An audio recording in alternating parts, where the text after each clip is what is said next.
जय श्री राम दोस्तों। राम हनुमान ज्ञान गंगा कहानियों में आपका दिल से स्वागत है।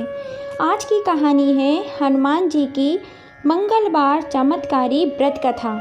ऋषिनगर में केशव अपनी पत्नी अंजना के साथ रहता था।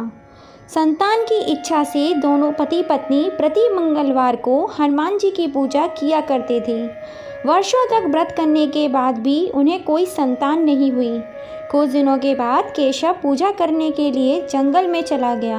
उसकी पत्नी अंजना घर में मंगलवार का व्रत करने लगी। एक दिन किसी कारणवश अंजना हनुमान जी को भोग नहीं लगा सकी, इसीलिए वह खुद भी भूखी ही सो गई। दूसरे दिन उसने प्रण किया, अब अगले मंगलवार को हनुमान जी को भोग लगाकर ही भोजन करूंगी। अंजना ने भूखी प्यासी रह के 7वें दिन मंगलवार को हनुमान जी की पूजा की और उन्हें भोग लगाया, लेकिन तभी भूख प्यास के कारण अंजना बेहोश हो गई।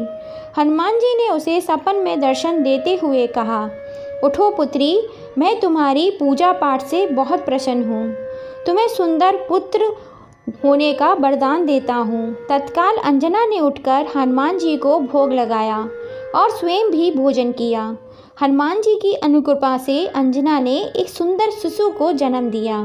मंगलवार को जन्म लेने के कारण उस बच्चे का नाम मंगल प्रसाद रखा गया। कुछ दिनों के बाद अंजना का पति केशव भी जंगल से लौट आया। उसने मंगल को देखा तो अंजना से पूछा, यह बच्चा किसका है?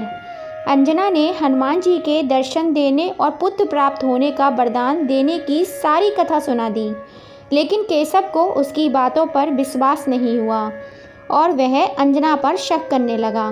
केशव मंगल को मारना चाहता था। एक दिन केशव स्नान के लिए मंगल के साथ कुएं पर गया। केशव ने मौका देखकर मंगल को कुएं में फेंक दिया और घर आकर कह दिया कि मंगल तो मेरे साथ था ही नहीं। लेकिन तभी पीछे से मंगल दौड़ता हुआ आ गया। केशव मंगलवार को देखकर बुरी तरह से चौंक गया। उसी रात हनुमान जी ने केशव को सपन में दर्शन देते हुए कहा, तुम दोनों के मंगलवार के व्रत करने से प्रसन्न होकर पुत्र जन्म का वर मैंने ही दिया था, फिर तुम अपनी पत्नी पर शक क्यों करते हो?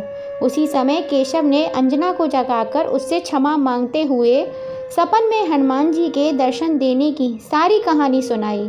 तब केशव ने अपने बेटे को हृदय से लगा लिया। उस दिन के बाद सभी आनंद पूर्वक रहने लगे।